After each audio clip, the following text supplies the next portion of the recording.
another weekly rebuild video. This week we are going to be talking about the top 10 players to trade when you're rebuilding. I'm going to go, I have this listed in the article in order from first to 10th. The first being who I believe is going to net you the highest trade value. The 10th player will be the lowest trade value. Now, I know some of you might not have these players, if any, on your team. If you don't have some of them on your team or any of them on your team, just find players in similar production, similar age ranges, and go that route, because you'll see what I mean as we go through the video. These players are some of them are fairly obvious. Some of them you're probably gonna be like, Jay, what in the world are you talking about? But when you're rebuilding, you got to think different. It's kind of like Taco Bell. Think outside of the bun. That's how you got to think when you're rebuilding. You don't want to traditionally target players, trade players, anything like that. I think that's all I got for the intro. If you guys got any questions, comments, concerns, my Twitter handle's right down here. Please at me. Get a hold of any of us. If you have some controversy with these guys, let me know, because I feel like you're going to. And with that being said, let's get right into the first guy here. The first player we have is Lamar Jackson. 2 years, $2.3 million left on his deal. It's a friendly salary the next couple of years, but when he does get a new deal, it's probably going to be in the Mahomes territory. So you're going to be paying a guy $40-50 million a year. I don't think he'll get as much as Mahomes because he hasn't won a Super Bowl, unless he pulls one out this year, which is always possible. But what scares me with Lamar Jackson and why I'm telling you to trade him is the rushing. I'm adamant about trade your running backs going into their second contract, or find a way to start thinking about getting rid of them. Just make plans for them once they start to hit their second contract, things like that. So with Lamar and as much rushing that he does, and as much rushing as I feel that the Ravens are going to need him to do in general to be successful as an offense, with the limited passing that seems to be what holds Jackson up. So he's always going to get these carries, and I don't think there's any way around it for him. But that being said, it's not like I'm a Jackson hater, man. He's good. I would gladly take him on any of my teams, but this is just specifically if you're rebuilding. Why not trade somebody like Jackson when we've already seen Michael Vick, Cam Newton, players like that just didn't last like normal quarterbacks do, and it's because they're taking the beatings that a running back does for the most part. Not as much because they're not out there pass blocking and they're not lowering their shoulder into people, but they are still taking that contact, and it still affects them over time. And it's probably going to catch up to Lamar Jackson sooner rather than later. And if you're rebuilding, you want to get rid of the people that aren't going to be around when you're winning, plain and simple. That's just all there is to it. Lamar Jackson's also on a run first team. I don't ever see the Baltimore Ravens being a pass first team with Jackson at quarterback. They don't have the wide receivers to do it. So especially in the short term, he's going to be asked to run the ball quite a bit. And there's honestly no getting around it. Let's move on. Or wait, I am sorry. I forgot to mention the 400 fantasy points scored. I just realized I did that. But Lamar Jackson scored 400 fantasy points last season. I did tell you he was on a $2.3 million deal, but that is, in a couple years it's going to expire, as everybody's do. You just kind of want to get out in front of it is basically what I'm telling you. And especially with a running quarterback, that injuries are higher. The longevity is usually not there, things like that. The number 2 guy we got, Alvin Kamara. He just signed a new deal, 5 years, $15 million a year. That's expensive. This man scored 380 fantasy points last season, and 379 of them were in the championship game. I'm just kidding. But he did have a massive championship game that is fresh on everybody's mind still. That is what you think of when you hear Alvin Kamara right now, is his 6 touchdown performance in the championship week. So that being said, use it to your advantage. Running backs on their second contracts, not good for a rebuilding team. Get rid of them. And it's hard to say get rid of Alvin Kamara. It sounds stupid in a sense, but you just got to. It doesn't make sense to keep him simply because when you are ready to win, he's probably going to be a shell of himself, and that's not what you want to have happen. You want, when you're ready to win, you want to have your Alvin Kamaras be Alvin Kamara. You don't want them being a half of an Alvin Kamara, basically. He's been phenomenal. He has been somewhat touchdown dependent over his career, averaging 14.5 a season. That's incredible. He's obviously, I think it was 21 he had this year. He gets like 18 every other year, it seems like, and then he had one down year. So, aside from that year where if I remember correctly, he was hurt and just didn't get the opportunities. But aside from that, the man gets 20 touchdowns a year, it seems like, or close to it. And eventually he's got to come back to reality. They're losing Drew Brees. That's a huge blow. It might result in some extra carries, but it's not going to result in more efficient carries. Without Drew Brees there, the offense is going to be completely different, and it may get better. You never know, but that's a gamble you're going to have to take if you decide to keep him. But right now, if I'm rebuilding, I'm trading Alvin Kamara and his $15 million a year. It's just a lot more you can do with that as a rebuilding owner, and you can probably get multiple first-round picks and maybe even a player for Alvin Kamara right now. As a rebuilding owner, that is huge for somebody that's not even going to be, great when the time comes for you to win, basically. So, just take that with a grain of salt when you hear trade Alvin Kamara. It's not like I'm saying if you're competing for a championship, trade Alvin Kamara or Lamar Jackson. I'm not saying that at all. But if you are rebuilding, trade them. They're probably not going to be what they are now when you're ready to win. So move on from them and benefit from the value, and let another owner that's competing for championships benefit from the productive years of Alvin Kamara that he has left. Like I said in previous articles and videos, running backs just don't last anymore. You don't see an Emmitt Smith nowadays. You don't see these types of players, and it sucks, honestly. And Adrian Peterson might be the last one, and it's not like he's even close to great anymore, but he's still getting somewhat of it done. But that being said, just trade your running backs before it's too late and you can't get anything out of them. The next guy we got, going to blow your mind again, Derrick Henry. 4-year, $12.5 million deal is what he just signed. He is just now going into this deal.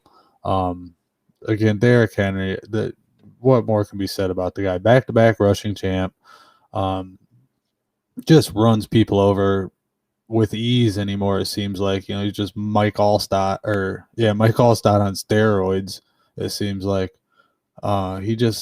He's a freak, and there's not much more I can say about the guy. But that being said, the amount of contact that guy seeks and puts onto people is going to wear his body down at some point.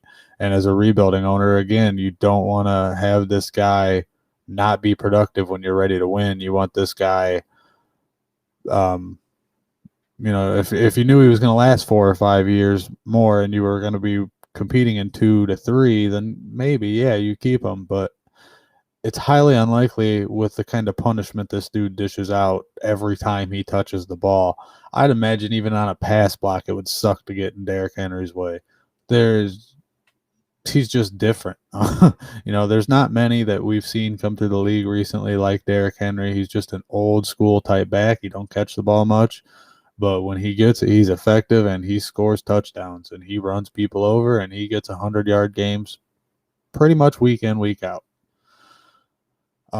Another fact you don't want to overlook here is Arthur Smith went to the Falcons. That's Derrick Henry's offensive coordinator, and while that's not going to affect Derrick Henry much, what's it going to do to Ryan Tannehill? We've seen him in Miami. Now we've seen him in Tennessee, and he's been really, really good in Tennessee. But did that have a lot to do with Arthur Smith, or is that just Adam Gase being Adam Gase in Miami? You never know. It's hard telling. But you got to watch out and you got to be cautious. That being said, if I'm a rebuilding owner, I'm trading Derrick Henry and reaping the benefits. Again, you might probably going to get multiple first-round picks and possibly even a player for him. So why not? If you can turn 1 into 3, then them 3 are going to help you in the future, and he's not. It's a no-brainer. Next person we got, fourth on the list here, Dalvin Cook. Just signed a new 5-year, $12.6 million deal. You know, I'm going to hit on a lot of same topics here that I just touched on the last 3, so I'm going to go relatively quick. He had a great season last year. He did get banged up for a couple games. I think he only missed 2. He did have 17 touchdowns, 1,918 total yards. Just a great year all around for Dalvin Cook. He stayed relatively healthy. Like I said, he did miss a couple games, but it wasn't nothing major. Never in doubt of missing a serious stretch of games or anything like that.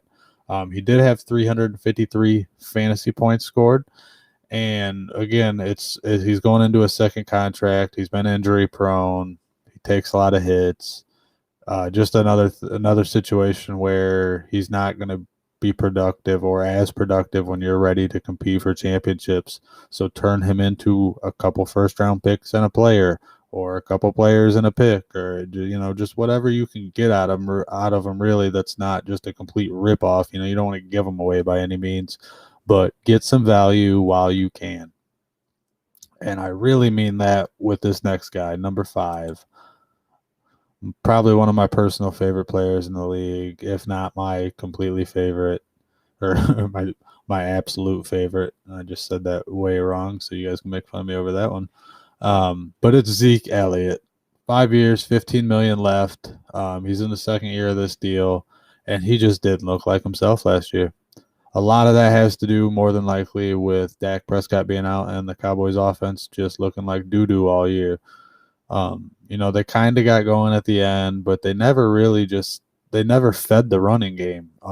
Even the game Tony Pollard had a really, really good game. It's not like he got 25 carries, when Dallas was winning games and controlling the clock and things like that was when they were very, very effective, and they just don't do that anymore. And I would like to see him get back to that, but focus on Dak Prescott coming back when you're trying to trade him. Make that the focal point when you're talking to the other owner. He's going to be better. Look at the first couple games of the year when Dak was there, blah, blah, blah. And just really focus on that with Zeke. And you should be able to move him. You're not going to get a crazy return. This is really where it falls off here, to where you're not going to be able to probably double your investment, but you will be able to get something in return that's going to help you in the future for Zeke. He had 222 fantasy points last season. And it just wasn't a Zeke Elliott season that by any means. He did have a bad offensive line he was running behind compared to usual, but still, it was a down year. That's fresh in owners' heads. Just focus on the Dak coming back, or maybe even wait a couple games in the next season and then trade him if he starts doing well. Number 6 here, we got terrific Tom Brady. Got a year, $25 million left. I know what you're thinking here. 43 years old, how in the world am I going to trade this guy? But the dude just blew up this season. Let me check the stats here. He had 4,633 yards and 40 touchdowns at 43 years old. And that was his first year in this system. He's only going to get better. His weapons are only getting more used, or the timing's only getting better with his weapons. Why not? If you're an owner that you feel like, man, I just need, maybe you have Ryan Tannehill. Like, if I could pair that with Tom Brady and kind of play the matchups there, I would have a really good shot at competing. I know you could find an owner like that needs Tom Brady that's competing for championships. You just got to go out and find it. Tom Brady doesn't seem like he's going anywhere. Just won a Super Bowl MVP at 43 years old. He's going to be 74 doing this still. And, he'll have his walker out there like Byron Leftwich at Marshall. But I'm sorry, my alarm's going off there. Hope you guys didn't hear that too loud. But he'll be like Byron Leftwich getting carried down the field at Marshall with his walker, hey, another touchdown, Tom Brady, Super Bowl MVP, won 46 Super Bowls. Now it's time to retire, something like that. So maybe you shouldn't trade him. No, I'm just kidding. But yeah, trade Tom Brady now while you still can. Next year the outlook's not going to be there, so you probably won't be able to trade him after this coming up season. But right now, I'm sure you could get a decent haul for him. It's not going to be multiple first round picks or anything like that, but you will get a decent decent return for a 43-year-old quarterback, and that's probably never going to happen again unless we got Vinny Testaverde on steroids or something. Number 7, we got Melvin Gordon at 1 year. I forgot to put the 1 year in there. I'm sorry, guys. 1 year, $8 million, 198 fantasy points scored. Again, he's on his second contract. You know, he was already a year into it. He didn't look bad last season, but it's another one of these guys. You just want to kind of trade him while you still have the time. While you can still get a solid return for him, you want to trade him. So why not?